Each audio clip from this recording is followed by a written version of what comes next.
Jour de Pâques, jour de la résurrection du Seigneur. Après avoir célébré le jeudi saint, le vendredi saint, nous voici au troisième jour du Triduum pascal, qui commencera pendant la veillée pascale, se déroulera pendant toute la journée de Pâques et en quelque sorte durera pendant une semaine.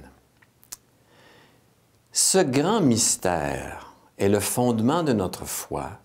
Sans lui, notre foi est vide de contenu et notre prédication serait bien vaine.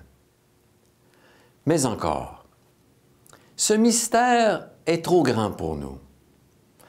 Parler de la résurrection de Jésus, de la résurrection de la mort, c'est assez étrange pour nous, êtres humains, dans la nature qui ne reproduit pas cette résurrection de façon si personnelle.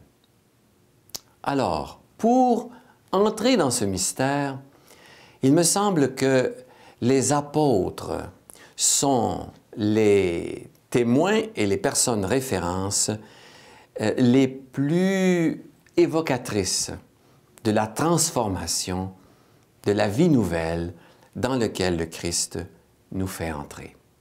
Je m'explique. Au matin de Pâques, les femmes vont au tombeau. Elles voient un homme, elles réalisent que c'est Jésus. Elles ne doutent pas, elles l'embrassent, lui serrent les pieds et lui leur donne une mission. Allez dire aux apôtres ce que vous venez de voir et que je les retrouverai en Galilée. Les femmes partent aussitôt.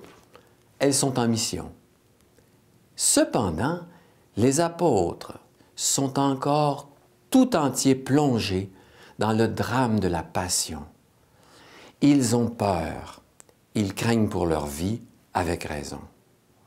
Lorsque les saintes femmes arrivent pour leur communiquer cette bonne nouvelle, elles auront la surprise d'être mal accueillies. Ils ne sont pas capables de comprendre ce dont elles parlent. Les femmes vont donc repartir pour aller trouver Marie, qui, elle, attendait cette nouvelle et lui fait son fiat. Bien sûr, il ne pouvait pas en être autrement.